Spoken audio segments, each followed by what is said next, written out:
Eu chamei meu namorado de porco e nojento por saber tanto sobre os corpos das irmãs dele. E ele me expulsou da casa dele. Estávamos namorando há 1 ano. Ele tem 3 irmãos mais novos, que ele cuida desde que fugiu de casa porque os pais eram alcoólatras abusivos. Quando ele fez 18 anos, conseguiu a guarda de todos. Ele é trabalhador nato e, pelo que eu vi, nunca faltou nada, nem para ele nem para os irmãos. Eles têm tudo o que precisam, pelo que eu sei, nunca foram dormir com fome por causa dele. Um dos motivos pelo qual me apaixonei foi esse lado dele, esse protetor que ele tem, especialmente com os irmãos. Não vou entrar em todos os detalhes de como eles se organizam, mas quando digo que ele cuida de tudo, é que ele cuida de tudo mesmo, desde fazer compras até ajudar com a lição de casa. Ele faz tudo. Foi como um pai e uma mãe ao mesmo tempo. E ainda assim, terminou os estudos. O irmão mais novo até o chama de papai. Os pais dele são a definição de desastre total. Até hoje, ninguém sabe se eles ainda estão vivos. E não tem mais família. São só eles 4, os únicos que restaram na família inteira. Ontem à noite dormi na casa dele e, esta manhã, por volta das 6 horas, a irmã dele, de 12 anos, entrou na cozinha chorando, desolada. Ela tinha acordado com sangue na calcinha e ficou muito assustada. Era a primeira vez que ela menstruava. Meu namorado conseguiu acalmá-la e explicou que estava tudo bem, que era normal e que não havia nada de errado. Ele deu uma explicação sobre o que estava acontecendo e falou que o corpo dela estava mudando. Depois pediu que ela tomasse banho para se limpar e pegasse os absorventes que a irmã mais velha, de 16 anos, usava, e que ela colocasse, como a irmã tinha ensinado. Quando a menina foi tomar banho, eu simplesmente desabei, pensei que ainda tínhamos mais 1 ano juntos. Não sei se você já sentiu como uma palavra pode abrir uma fissura naquilo que parecia indestrutível. Eu vivi isso naquela manhã. Eu disse porco nojento e vi os olhos dele se apagarem de repente. Ele não gritou, não me xingou, ele só me olhou como se eu tivesse enfiado uma faca no estômago dele. Então, com uma frieza que eu nunca tinha visto antes nele, ele disse, sai. Eu ainda estava vestindo a camiseta com a qual ele tinha dormido e nem consegui calçar direito os sapatos. Peguei minha bolsa pela metade, tremendo, e saí da casa dele com a minha dignidade esmagada. Não sabia que aquela seria a última vez que eu colocaria os pés ali. No começo, eu pensei que tinha exagerado, que ele era sensível com a irmã, que precisava de espaço. Mas as horas passaram e depois os dias eu não recebi mensagem nem ligação. Ele bloqueou tudo, Instagram, e-mail. Sumiu da minha vida como se eu fosse uma ameaça. Fiquei repetindo para mim mesma que não tinha falado sério, que foi um impulso, que eu estava errada, mas no fundo sabia que não era só uma palavra, era uma traição. Acusei ele de algo imperdoável, mesmo que por um segundo. E ele sabia disso, e os irmãos também. Numa tarde de terça-feira, tentando me concentrar no trabalho no escritório de seguro de vida em Moscou, um colega, Antônio, o único que sabia tudo, chegou perto de mim e disse baixo, seu namorado pediu uma licença. Ele disse que precisava de tempo. Por quê? Está tudo bem? Perguntei sem pensar, mas já sabia a resposta. Não sei. Parecia despedaçado, como se tudo tivesse desmoronado para ele. Naquela noite não consegui dormir. Olhei para o teto e pensei em como tudo começou, em como ele admirava Marcos, em tudo que ele fez pelos irmãos, como preparava o café da manhã para eles, como os levava ao médico, como ele renasceu porque eles tinham o que ele nunca teve. Me apaixonei pelo jeito que ele cuidava e ataquei bem ali onde mais doía. Na sexta-feira, alguém deixou uma sacola de comida na minha porta. Dentro havia uma nota, que só dizia para eu não voltar mais. Era a letra dele. Eu desabei no chão. Chorei tanto que meu peito doía. Me senti uma intrusa na minha própria vida, uma sombra. Tentei ajudar escondida. Usei uma conta secundária para fazer um pedido no supermercado perto da casa deles. Paguei com meu cartão. Enviei material escolar. Deixei um cartão de presente. Não sabia se eles receberam ou jogaram fora. Não importava, eu só queria fazer algo, qualquer coisa. Até que uma tarde, sentada num banco na frente da estação Maria Zambrano, com as mãos congeladas pelo vento, recebi uma mensagem de áudio de um número desconhecido. Era Lúcia, a irmã de 16 anos. A voz dela era firme, mas doía muito. Você não faz ideia do que causou aqui. Você não quebrou só o coração dele, quebrou de todo mundo. Achávamos que você era diferente. Achávamos que podíamos confiar em você. O áudio terminou com um silêncio tão longo que parecia que eu tinha sido enterrada viva. 2 dias se passaram, depois 3. Eu me resignei.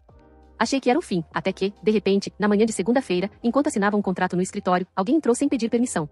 Era a Lúcia. Ela usava um casaco preto, cabelo preso em um rabo de cavalo apertado, e um olhar que não admitia discussão. Ela manteve o olhar fixo em mim, sem piscar. Quer pintar essa? Ela perguntou. Eu mal consegui falar. Então calhe a boca e venha comigo, não diga uma palavra. Eu a segui sem pensar. Descemos as escadas correndo. Lá fora, o ar estava mais frio do que eu lembrava. Entramos no carro. Ela dirigiu sem dizer para onde íamos, só olhou no retrovisor e murmurou, espero que você não se arrependa, porque o que você vai ver vai te mudar para sempre. O carro deslizou pelas ruas silenciosas da cidade, enquanto o vento gelado batia contra as janelas. Eu mal respirava, tentando entender para onde aquela garota, Lúcia, estava me levando. Ela não disse uma palavra sequer durante o trajeto, apenas mantinha aquele olhar duro, impenetrável.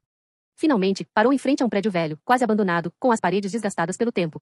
Ela desceu rapidamente e me puxou pelo braço, sem deixar espaço para dúvidas ou perguntas. Entramos no lugar, e o cheiro forte de mofo me atingiu imediatamente. Espera aqui, ela ordenou, apontando para um canto escuro do corredor. Eu vou buscar ele. Fiquei ali, só, o coração pulsando tão forte que parecia querer sair pela boca. Minutos que pareceram horas se passaram até que ela voltou, segurando a mão do meu namorado. Ele estava pálido, com os olhos inchados de tanto chorar. Parecia um homem acabado. Você precisa ouvir isso, Lúcia falou firme. Ele não é o único sofrendo por sua culpa.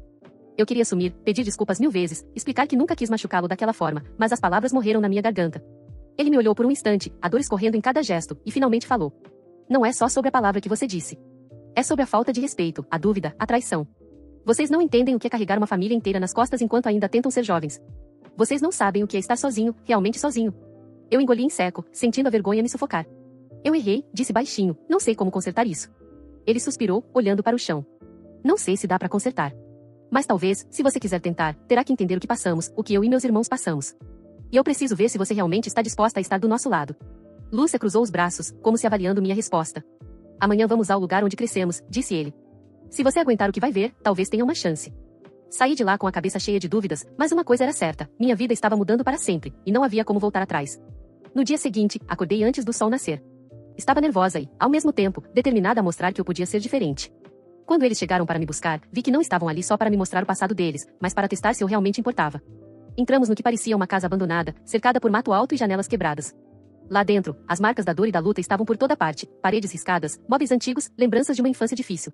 Esse lugar é o motivo de tudo que somos, disse meu namorado, a voz embargada. Ele me mostrou as cicatrizes da casa, contou histórias de noites sem dormir, de fome e medo.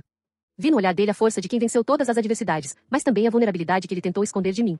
A cada passo que eu dava ali, sentia mais forte o peso da minha culpa, mas também crescia a vontade de me redimir, de provar que podia ser alguém que estivesse ali para eles, não contra eles. Na saída, minha cabeça fervilhava com promessas silenciosas. Lúcia olhou para mim e disse. Você sabe o que tem que fazer agora. E eu sabia. Era o começo de uma luta que não seria fácil, mas que eu estava pronta para enfrentar, porque amar não é só sentir, é também agir, proteger e se comprometer com o que realmente importa. Nos dias que se seguiram, a rotina na casa dele parecia um campo de batalha silencioso. Apesar do progresso que fizemos, havia um peso invisível no ar, como se cada um carregasse cicatrizes que ainda não estavam prontas para serem mostradas. Eu fazia o meu melhor para não atrapalhar, mas sentia que precisava provar a todos, especialmente a ele, que eu merecia estar ali. Uma tarde, enquanto ajudava os irmãos mais novos com a lição de casa, percebi que algo estava errado com o mais velho, aquele que sempre me olhava com desconfiança. Ele evitava meu olhar, estava quieto demais para um menino daquela idade. Quando perguntei se estava tudo bem, ele apenas negou com a cabeça, mas a expressão dizia o contrário. Mais tarde, meu namorado me chamou para conversar a sós. Ele estava tenso, e seu olhar era grave. Preciso que você entenda uma coisa, disse ele, segurando minha mão, aqui não é só minha casa, é o abrigo de todos nós. E para que funcione, precisamos confiar uns nos outros de verdade. Aquilo fez sentido. Eu precisava ser mais do que uma namorada, precisava ser parte daquela família de verdade. Nas semanas seguintes, fui me envolvendo cada vez mais, participando das tarefas, aprendendo a lidar com os medos e traumas que cada um carregava. A irmã de 12 anos, que chorou naquela manhã, começou a me procurar para conversar, e até o mais velho me deu um sorriso tímido. Mas um dia, no meio de um jantar simples, a campainha tocou. Quando meu namorado abriu a porta, vi a surpresa em seu rosto. Era o pai deles. A figura sombria do passado que todos evitavam. Ele estava bêbado, como sempre, e tentava entrar na casa, ameaçando quebrar tudo. O silêncio que se seguiu foi pesado. Meu namorado o encarou firme, protegendo seus irmãos como sempre fez, mas a ameaça estava ali, tão real quanto o medo que senti crescer em mim. Naquela noite, todos nós ficamos acordados, discutindo o que fazer. Decidimos que não podíamos mais viver no medo, que era hora de buscar ajuda. Eu o acompanhei a uma delegacia, onde ele fez uma denúncia formal. Era o primeiro passo para tentar garantir segurança para a família inteira. Foi difícil, mas aos poucos conseguimos retomar o controle da nossa vida. Com apoio legal, e principalmente com o amor que nos unia, fomos reconstruindo um lar que, embora marcado pelas dificuldades, era nosso. No final das contas, entendi que aquela palavra dita na raiva não destruiu nada, ela revelou a força de um homem que luta todos os dias para proteger quem ama. E eu estava ali, disposta a lutar com ele. Se quiser que eu continue com essa linha, posso aprofundar ainda mais os próximos acontecimentos. Quer? Você disse. Continue com a. O ChatGPT disse. Claro, continuarei a história na mesma linha, aumentando os detalhes e mantendo a fluidez. Depois da denúncia, a atmosfera na casa mudou. O medo ainda existia, mas havia uma nova sensação e esperança. Meu namorado, embora cansado, mostrava uma força renovada, determinada a proteger seus irmãos a qualquer custo. A responsabilidade pesava, mas ele não desistia. Na escola, os irmãos começaram a receber acompanhamento psicológico, algo que ele nunca teve quando era mais jovem. Ver aquela transformação pequena, mas significativa, me enchia de orgulho e esperança. O garoto mais velho, que antes se fechava em silêncio, começou a participar mais, a sorrir de verdade. Mas nem tudo era simples. O pai continuava tentando aparecer, ameaçando com ligações e visitas inesperadas. Cada vez que isso acontecia, eu via o medo nos olhos de todos, mas principalmente no do meu namorado, que se esforçava para não demonstrar. Em um desses momentos tensos, eu me ofereci para ficar com eles durante a noite, para que ele pudesse descansar um pouco. Foi uma pequena demonstração do quanto eu queria fazer parte daquela família, não apenas como namorada, mas como alguém em quem pudessem confiar. Com o tempo, começamos a criar novas tradições, jantares simples, jogos de tabuleiro, risadas espontâneas que quebravam o silêncio pesado que sempre existira. A relação entre nós foi se solidificando, não sem desafios, mas com verdade. Até que numa noite, enquanto ajudava a irmã mais nova com a lição de casa, ela me perguntou, com os olhos brilhando. Você vai ficar com a gente para sempre? Naquele momento, senti que tudo que passamos valeu a pena. Não era só sobre ele, ou sobre os irmãos, mas sobre sermos uma verdadeira família, apesar de todas as cicatrizes. Com o passar dos meses, a confiança entre nós cresceu lentamente, mas de maneira firme. O muro que eu havia levantado entre mim e ele, depois daquela briga e do afastamento, começou a desmoronar. Ele me permitiu entrar, não só como namorada, mas como parte essencial da vida que ele havia construído para proteger seus irmãos. Eu me tornei mais do que uma visitante, virei a presença constante nas manhãs corridas, nas noites de estudo e nas preocupações silenciosas. Não era mais só o namorado da irmã ou a menina do passado. Era alguém que eles podiam contar. A irmã mais nova, com seu jeito doce e tímido, passou a me chamar de tia com a maior naturalidade do mundo. O irmão do meio, que antes era só um garoto fechado, me abraçava com força quando eu ia embora. E o mais velho, mesmo relutante, começou a me incluir em seus planos de futuro. E ele, meu namorado. O homem forte que carregava o mundo nos ombros, mostrou a vulnerabilidade que guardava 7 chaves. Chorou em silêncio, me contou medos que nunca havia dividido com ninguém, e, principalmente, me perdoou. Um dia, ele me puxou para perto e disse, com a voz embargada: "Eu errei, não devia ter te expulsado assim. Mas você entende que ali, naquela casa, eu não podia permitir que ninguém machucasse eles. Nem mesmo você."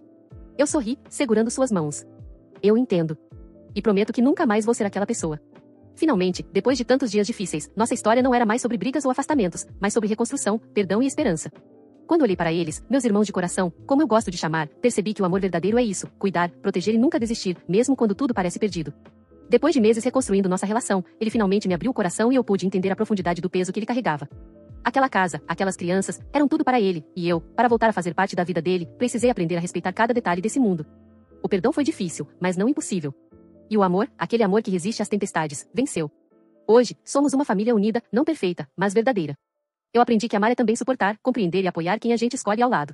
Seja qual for o passado, o futuro ainda pode ser escrito, e o nosso, juntos, é cheio de esperança. E foi assim que eu aprendi que o amor não é apenas estar presente nos momentos bons. É estar lá quando tudo desaba, quando a dor parece insuportável e quando pedir perdão exige mais coragem do que partir. Hoje, não somos mais um casal tentando consertar o passado.